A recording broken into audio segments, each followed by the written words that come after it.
spritz to it here. Okay, so we're here today with Ron Irvine, Vashon Island Winery, and this is our little 2 minutes, 2 questions. So Ron, first things first, Vashon Island Winery, how did you get into the wine business? How did you start? What's your story? My story is with the market, and my love of wine goes back to Europe, because when I was 20 years old, I was in Europe, and I fell in love with wine. And I came back to Seattle, and they were going to tear the market down. Same year, at the end of the year, and I got involved with saving the market. And from there, my partner and I opened a wine store, Pike and Western Wine Shop.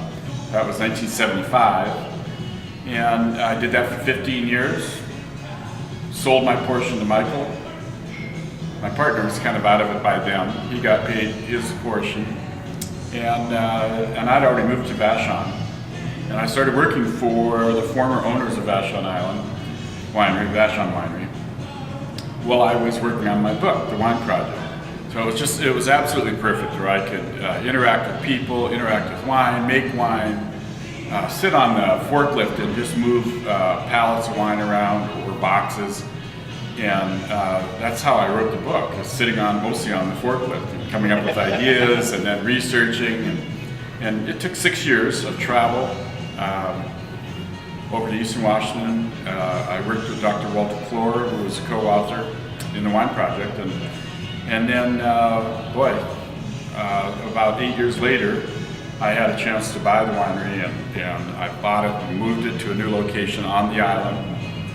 And the most exciting thing that's happened now, leading up to all this, is that we're getting grapes from Vashon. This first one that you might want to try is called Isletage. And Isletage was created, the name was created by the Puget Sound wine growers. And it only means that we have to use a blend of grapes from Puget Sound AVA. And I'll tell you about that in just a bit. And then the other one is a Pinot Noir. Both of them it's a miracle, really, when we get a harvest. And the last 3 years have been just tough. They've been tough in the hot spots. Yeah. So these grapes, though, the Chasselas in here, the 10% that is Chasselas, was planted in 1950. So these are Vielvin, old vines. Seriously old vines. Yeah. Seriously old vines, Washington. And the Madeleine Angevine was grown up in Bellingham.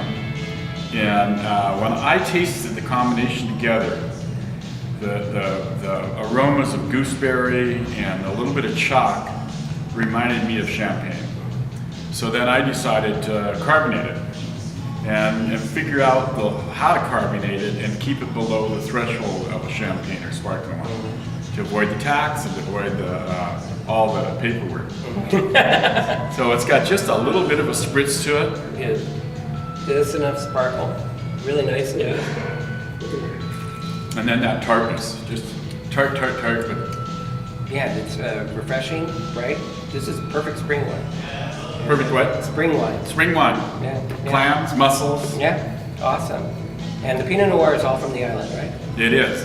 Now, I hope you have a corkscrew, because I don't have one. Well, we're going to have to try that one later. Okay, thank you, Rob. Okay, thank you very much.